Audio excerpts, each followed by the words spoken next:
তুফানগঞ্জের দেউচড়াই গ্রাম পঞ্চায়েত এলাকায় বৃহস্পতিবার রাতে অভিষেক বন্দ্যোপাধ্যায়ের সভা উপলক্ষে আয়োজিত প্রস্তুতি সভায় বক্তব্য রাখতে গিয়ে চাঞ্চল্যকর মন্তব্য করলেন প্রাক্তন মন্ত্রী তথা কোচবিহার পৌরসভার চেয়ারম্যান রবীন্দ্রনাথ ঘোষ।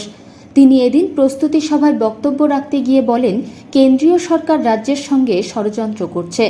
আবাস যোজনা এবং জব কার্ডের টাকা বন্ধ করে তৃণমূলের ঘাড়ে দোষ চাপাচ্ছে। আগামী পঞ্চায়েত নির্বাচনে বিজেপি নেতারা ভোট চাইতে এলে কাটারি বের করে তাদের কাছে হিসাব চাইবেন। স্বাভাবিকভাবেই রবীন্দ্রনাথ ঘোষের এই মন্তব্যে চাঞ্চল্য ছড়িয়েছে গোটা এলাকায়। অপরদিকে বিজেপির অভিযোগ, পঞ্চায়েত নির্বাচনের আগে এলাকাকে অশান্ত করতে উস্কানিমূলক বক্তব্য রাখছেন রবীন্দ্রনাথ ঘোষ। এটা দুর্নীতি হয়েছে, তৃণমূল টাকা খায় ফেলেছে, টাকা আসলে টাকা খায় ফেলাইছে।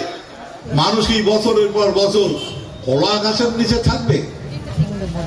তো সেই জন্য বলতে চাই, সারা বাংলার মানুষকে ভাবতে চাইছে, বিভিন্ন চক্রান্তের ফাঁদে ফেলে বাংলার প্রতি একটা বৈষম্য করতে চাইছে। বাংলার মানুষ আর যাই হোক কোনদিন কারো কাছে মাথা নিচু করে নাই, আজও মাথা নিচু করবে না।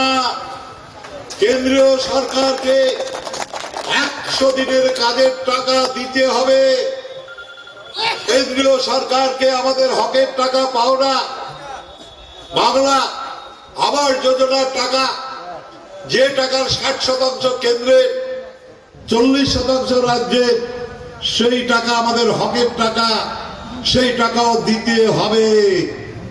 আর যদি না দেয়, সামনে পঞ্চায়েত নির্বাচন, বাড়িতে যদি ভোট চাইতে আসবে বিজেপির ঘর, আসলে কাটাই বীর করবেন, বেটসর ঘর কাটাই বীর করে কবে এই বেটা বয়সে পান গুয়া খা, চা খা, আর কয়া যাবু যে আমার 100 দিনের কাজের টাকা তোর সরকার, বিজেপি সরকার কেন আটকে রাখছে, আর আমার ঘরটা কেন টাকাটা 6 বছর হলো আটকে রাখছে।